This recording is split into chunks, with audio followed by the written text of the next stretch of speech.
Fog football back with the final Champions League game of the 2022/23 season. And the coefficient hasn't went up, it's went down even more because Real Madrid 5, Celtic 1.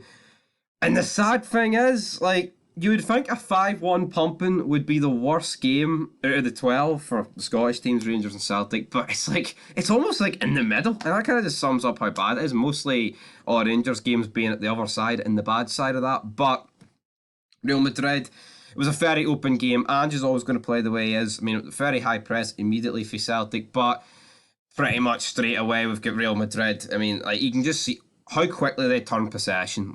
With Celtic, yeah, you can press, but they can't really get work out at the back as well as Real Madrid can. One ball for Modric over the Celtic midfield, Tony Kroos, one ball over, and it just rips them to shreds. I mean, who's going to do that for Celtic? I mean, I like O'Reilly, but he's not quite Tony Kroos or Luka Modric, if we're being honest. But they get the penalty. I believe, who was it? Was it Rodrigo shoots? It might have been Valverde. I can't actually remember. One of them shoots and it hits off Jens' arm. It's in an unnatural position. It has to be given.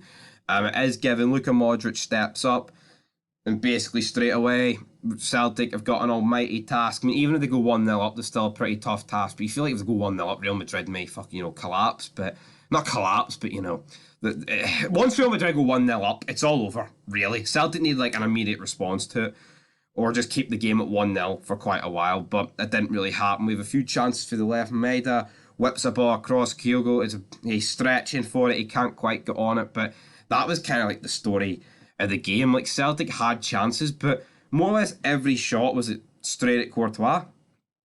And maybe in the Scottish Premiership you can hit the ball straight at the goalie, and it's gonna bounce off him, and go out. But see, at this level, especially Courtois, one of the best goalies around, he's going to save it. He's going to catch it. He's going to head out for a corner. He's not going to parry it to the next Celtic player ready to tap it in. He's not going to do any of that, and we've seen that quite a lot in the first half. A lot of cheap balls going forward. Where Celtic did get in the good positions, but I remember Kyogo had a shot straight at Courtois. And then after it, they kind of just fucked about with it and didn't actually do anything of note. But then we get the next penalty. This one, probably less of a penalty compared to the first one, but it's still a handball, so still got to give it. Rodrigo steps up and he makes it 2-0. In between this, Real Madrid also have a chance with Vinicius Jr. where he should have scored. And basically, straight after this, he should have scored as well. Brilliant work down the right by Rodrigo. Finds Vinicius Jr. then blazes over. Joe Hart's already on the deck, man, and he's beat. But I can't make it 3-0. Celtic then, they're huffing and puffing towards the end of this half. And then they do get a penalty. I believe it was it Ferland Mendy that almost thought he won the ball. I think it was Abada running through. He doesn't win the ball. And then Juranovic steps up and he misses it. And it's if this goes in 2-1, they're definitely back in it with a shout because the game's fairly open. They're getting their chances, even though they're not taking them, right? If it's 2-1, there's a bit of belief, and maybe Real Madrid will half buckle, but Juranovic, it's a very shit penalty. It's perfect height for the goalie. It's not in the corner. It's middle left. Goalie's saving it every day of the week, especially when the goalie's 7 foot. He's going to save it every day. We go into the second half. We have a ball from the right for Real Madrid. It's whipped in. It's almost like a slide tackle-esque shot for Marco Asensio, and it just flies past Joe Hart. He's beat. It's all over at this point. Good night from him. But then Valverde, I believe personally man of the match, finds Vinicius Jr., gets it as assist. It's a brilliant goal for Vinicius Jr. And at this point, Celtic should have a few. They had quite a few chances to score. Like I said, the Kyogo shot straight at Courtois.